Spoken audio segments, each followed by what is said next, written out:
Okay, so after much playing and sort of deliberation as we're working through this particular build, you might remember we had a situation where we had it, let's have a look. We've got the engine and we had the cowl mounted to the back and everything else. But unfortunately, when the clear part comes along to slide onto the front, it doesn't fit. Now, the problem we've actually got is this cowl is too small for the kit. Now, there's obviously some type of problem with scaling, because when you put the resin replacement, the kit part fits right over the top and goes through it. So really, I don't know the best way to do this. You could probably spread it and cut it up and extend it to make it bigger, but even looking at the cowl flaps on it, they do look a little bit small. When you seal it, put it up against here in scale, it looks like there's just no room. So it's a real shame that we're going to lose all this detail. So anyway, what we've actually done, this is the clear part. We've gone along and we've cut these out. And admittedly, we did lose a few. Now, good thing, this is extremely crisp and sharp plastic. I mean, it's really, like glass. So when I was cutting it, I did use a fine razor saw. And if you look, I took the blade and we've put it hanging out the end so I could get it in and do it, and just literally take your time. And to be honest, it's taken an hour to cut this one out to get it into this type of situation where we've got it here. But we want that engine to be seen, and we've got these, obviously these are the cowl flaps, which we've actually just cut out of here and removed them. So actually what we're going to do, we're going to have to throw away, which is a real unfortunate, all this lovely detail work, but to be honest, it's absolute pants and doesn't work.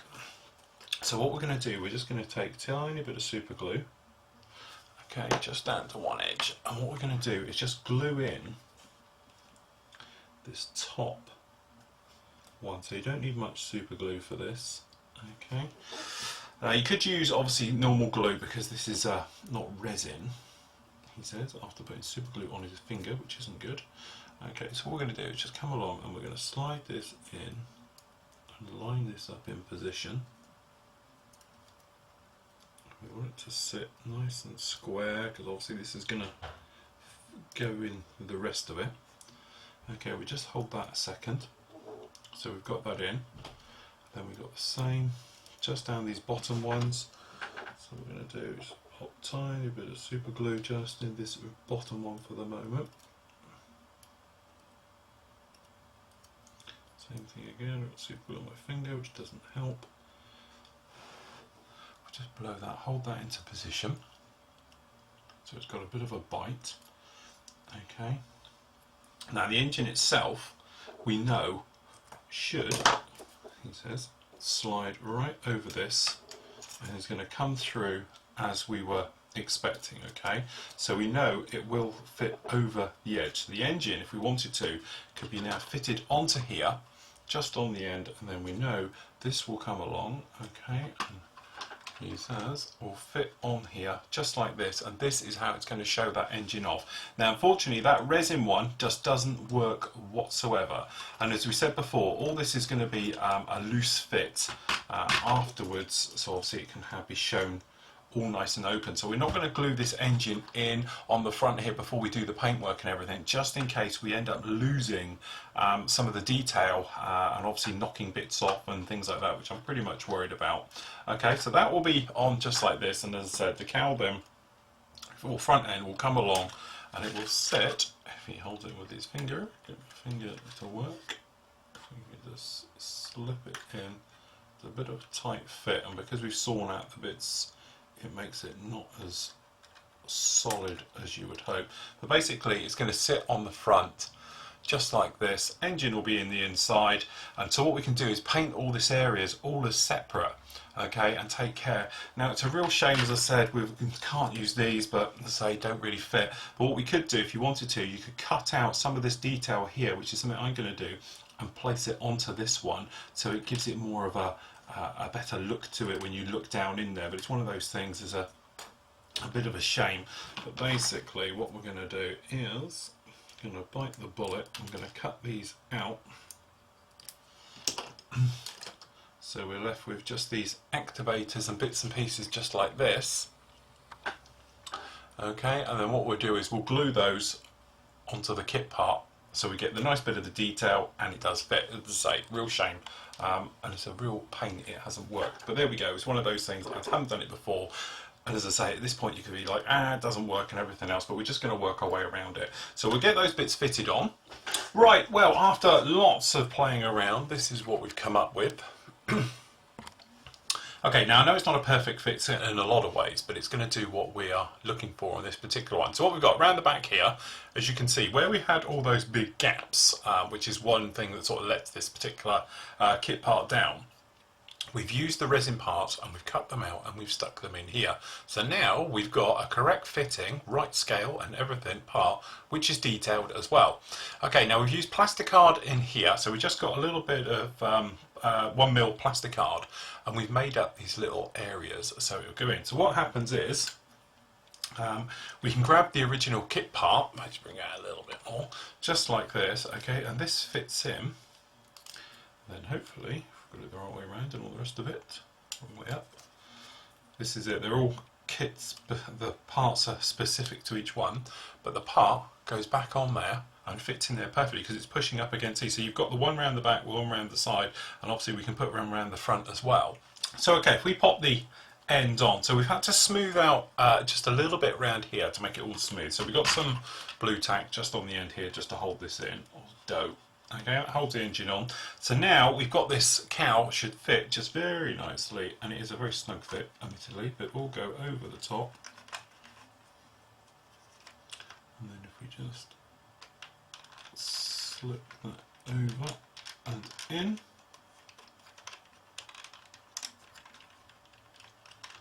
There we have, I just hold it in place, but that's our engine installed in, and as I say, because we've got the clear parts now, that shows us all in there, so we can put in some more cabling and bits and pieces if we need to. But you see, I know the engine's not square in that. If we set him in square, you can see how it's going to look something like that with the cowls open, and we've got the details, you can see it in from behind just like that. So that takes care of that another nasty little problem to try and get fixed. And as I say, it's one of those ones where, you know, another nightmare situation on the kit. So not only is the cockpit never fitted correctly, the wheel wells now, actually the gun bays, and now the engine, and now the cowl work as well. So between them all, it's not going so good for all the aftermarket parts on this particular kit, but at least we are there now sorted. So we said before, we'll just finish off, we're going to sand down, prep this thing down. We're not going to leave obviously this fitted because we can paint this up as a separate piece is what we'll do afterwards. So what we're going to do now is just have a run round, make sure it's all fine, nice clean up, a couple of little scratches I need to take care of just down here, bits and pieces like that, and then we can get this one all over to the spray bay and start painting. Okay, so now over here, we've had to make a sort of temporary spray bay here. It's actually just down there, right behind the camera is where the extractor is. Got a big extractor, and I'll show you a little bit about that later on. But anyway, we're very happy with it all, how it is now and together. So we've had a few problems with this build, to say the least, working all the way through it. But now we're to the stage where we can finally get on with some paint work and really the interesting parts, or as I like to do, the interesting parts. So what we've done, obviously we prepped some of these areas with black, just because we had it left over, to see if we got any sink marks, bad type of masking, things like that. And obviously making sure the rivets are all even and everything else like that. We're really happy how it all is. So what we actually can do now is get some primer onto this. So all we're going to use is a Tamiya acrylic paint. Okay, now obviously you could go out and you could buy yourself a proper primer. Obviously there's lots of different ones out there, but personally I just tend to use what I've got lots of. And because I'll be doing this one in extra acrylics paints, that I can use some of the Tamiya stuff I've got quite a bit of. So what we're going to do is a straightforward sort of 50-50 mix. So we've got our Tamiya thinners over here. So all we're going to do, I'll do it down here so you can see. We're going to pop in here, we've got a 5mm colour cup, so we're going in here with 1.5 mils of thinners. And then just fill up the colour cup with the rest of it with the old paint. Now you can make this slightly thicker than thinner because obviously it's a primer. You do. So what I've got here is my brush, and we're using the brush to give it a good mix. Okay, so we'll get this good old mix just down here in the colour cup. Air pressure is set to around about 25 psi. It is a very high psi, 30 psi, purely because we want this to sort of go on and stick. We don't want it to be sort of watery as it goes on. So what we do, we just flick the extractor on, so this will be the noisy thing in the background. I hope that's not too bad back there. Okay, as I say, quite a strong air pressure, so it comes out at a rate. We'll just start on the underside, and all we're going to do is light passes over it. So it's quite a thick mix, so it's not going to take much to cover this. Whoops. And it's got a bit of a bite. Okay. Let me just clean off the spill down the side of the colour cup. Thing is, if you get a spill down the side like that, that's me just being clever about putting too much in. Always wipe it off. Two reasons. Okay, first of all, you've obviously got the thing, it stops your airbrush getting absolutely caked. But the other thing is, if that drip runs down to the front here, it will spit a large drip all over your paintwork, which will be somewhat of a nightmare. So okay, so we're going along. Let's say I'm not going to prep the undercarriage. The wells, I'm not going to go in them because we'll redo them. But certainly we go along, making sure you look at the leading edges of those wings to make sure they're all nice.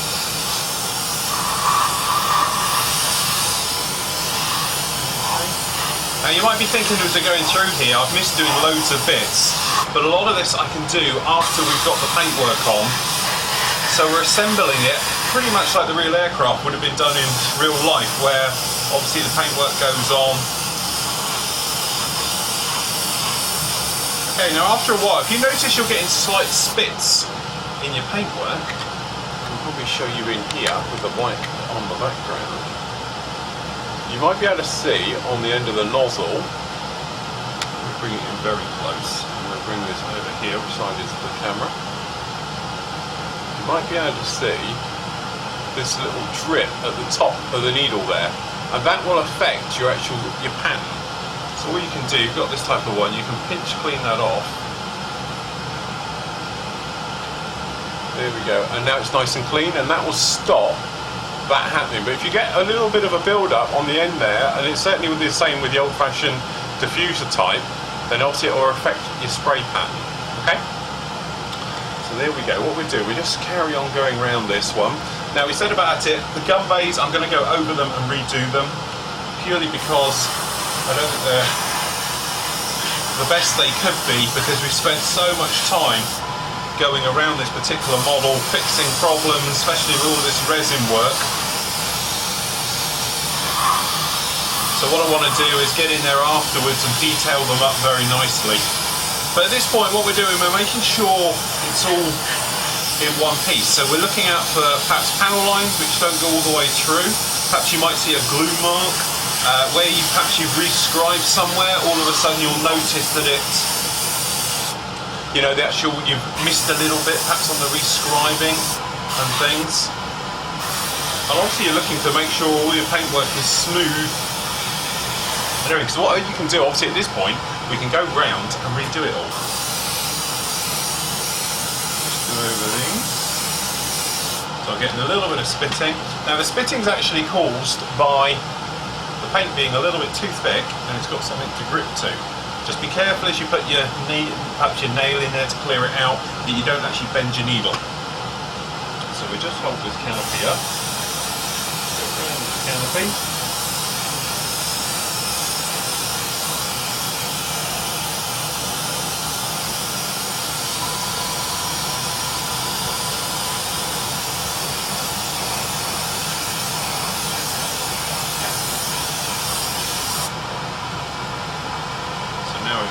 Problem of where to grab it,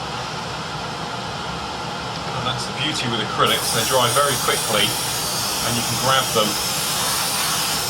Now I haven't masked up that fibre optic because I'll clean that off, cut it to the correct length and everything else.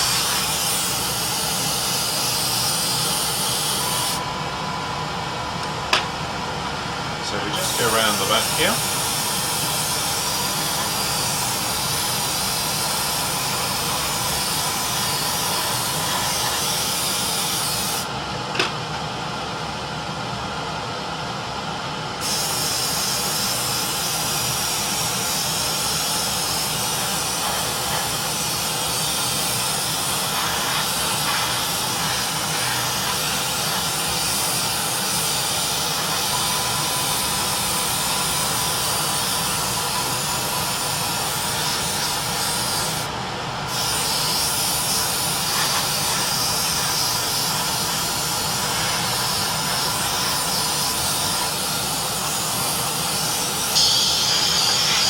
talk about timing, and there we go. That's the spray work done. You can see.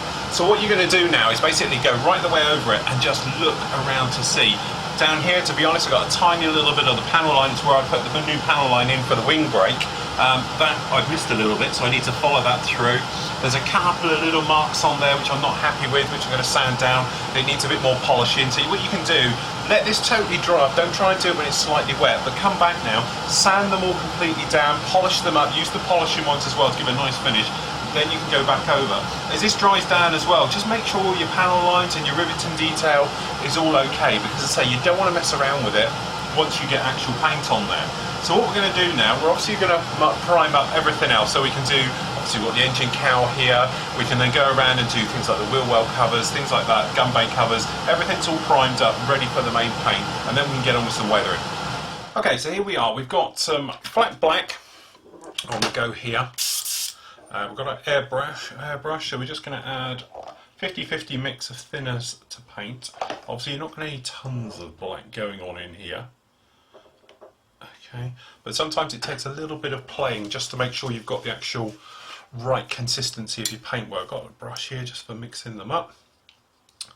Mix up the paintwork in the colour cut. Okay, so what we're going to do, first of all, we're just going to test our flow to see how it's coming out. Seems to be all okay, so we're happy with that. So okay, with this we've still got the air pressure quite high. Now don't worry when you're coming along pre-shading of making a mess. You can't make a mess. What you want to do is just make sure it's not too universal. By that we don't want a grid pattern. We want them to fade in and out. We want them to be a little bit wonky and everything else like that. Because I do find you'll see people's and they've done them absolutely precise, crisp, straight lines for pre-shading. It shows through on the end model and it looks too universal, if you like. It looks like it's just perfect everywhere. Obviously in real life it wouldn't actually be like that. So what we do, we'll just bring you in a little bit. Okay, what we're going to do to start with, we're just going to pop it in this wing. Okay, so all we're going to do is pop it down. Okay, and going around. As I say, it's not neat. This wing one, it's a big old join this, so it's going to have lots of paint in there. Okay, bring it up here. Slightly faded. Just curving the tops around this panel. Okay, just like this. As you notice, they're quite big. There's a good reason for this. Obviously, it's going to be a very dark colour which is going over it. Okay, and for it to show through, it's going to have to be very big. Okay, so what we'll do, we're just carry on this one around here. This big one running on this gun. Nice, big, hefty lines. And just sort of curve them out. You might see here it's got a little small curve to it. You want to curve them round just a little bit, so it'll just help with the bleaching of the panel lines. Bleaching it in. So we just do that, and we're coming back to this one.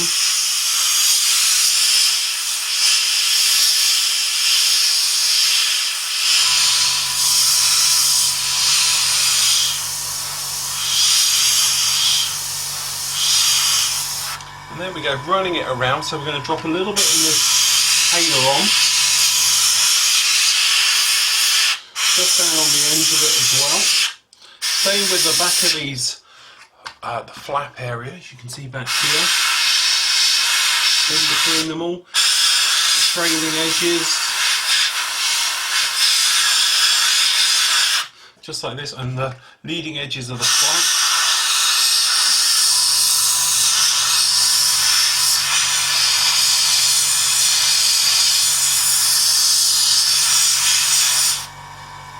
Okay, just like so, and then what we'll do is I'll just work on the other side of the airframe.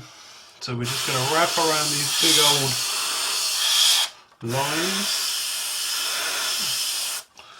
like so, and then I'll see if we can work these down.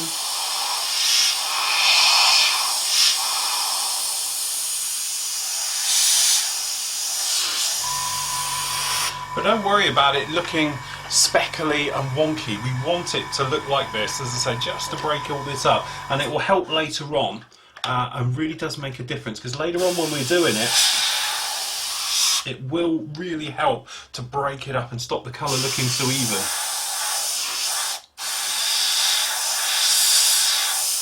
Bits around here.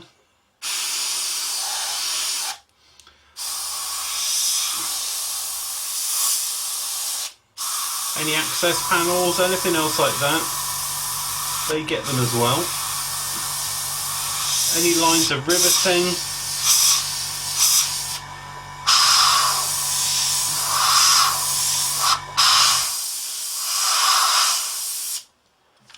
And there we go, that's one half done. Okay, so I'm going to carry on now doing this completely all over the rest of the aircraft.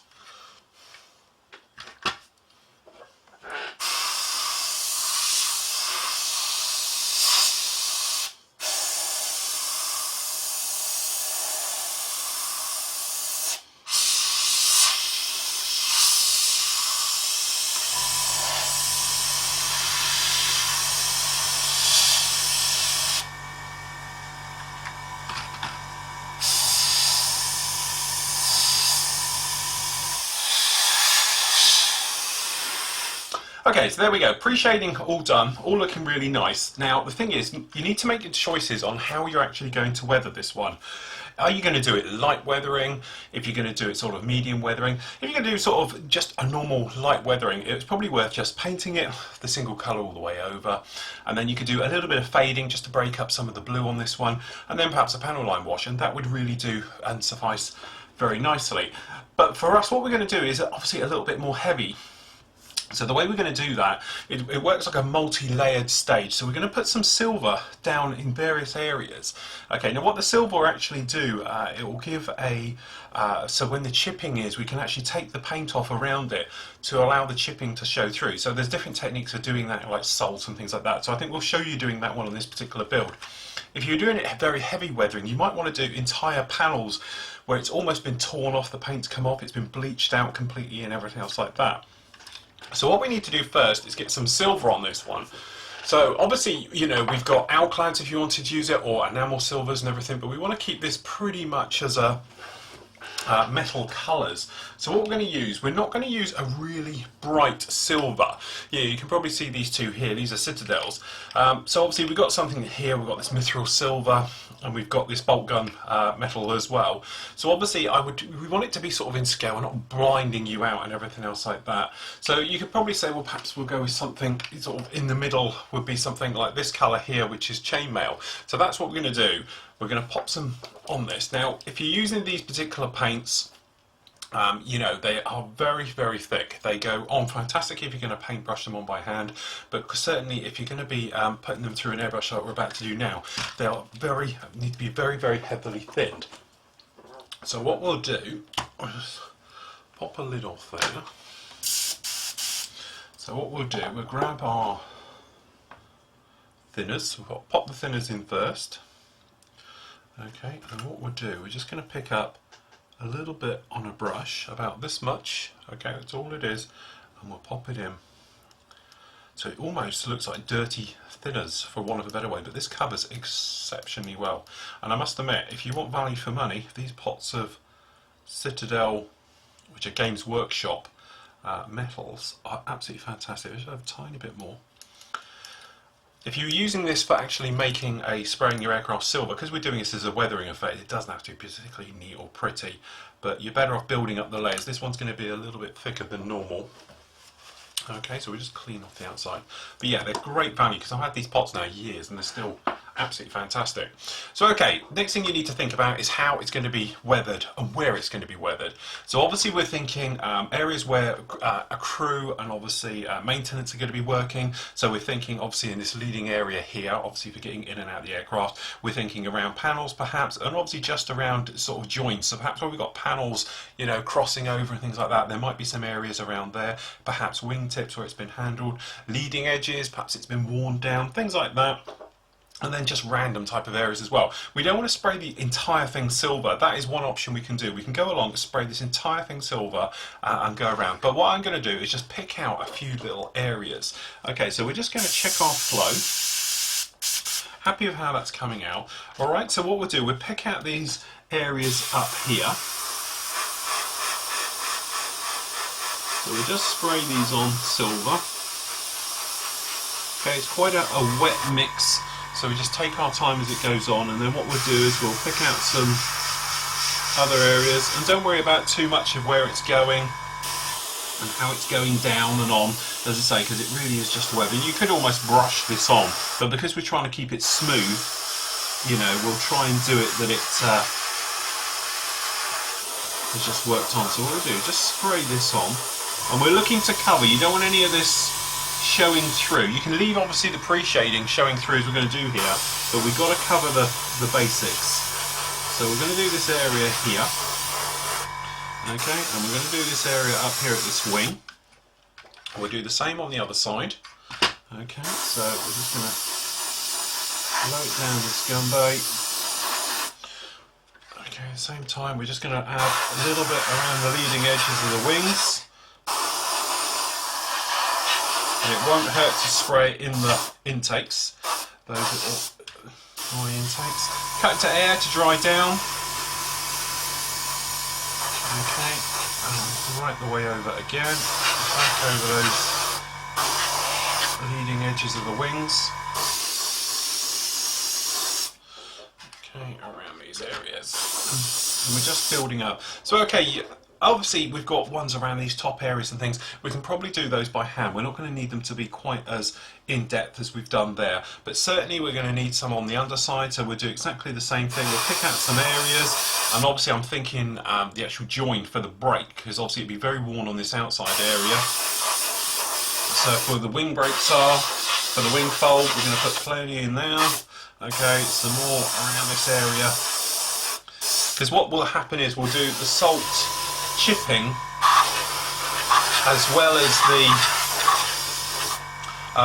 as actually going around and adding chipping by pencil. So I'm just going to carry on putting this silver areas on as is needed.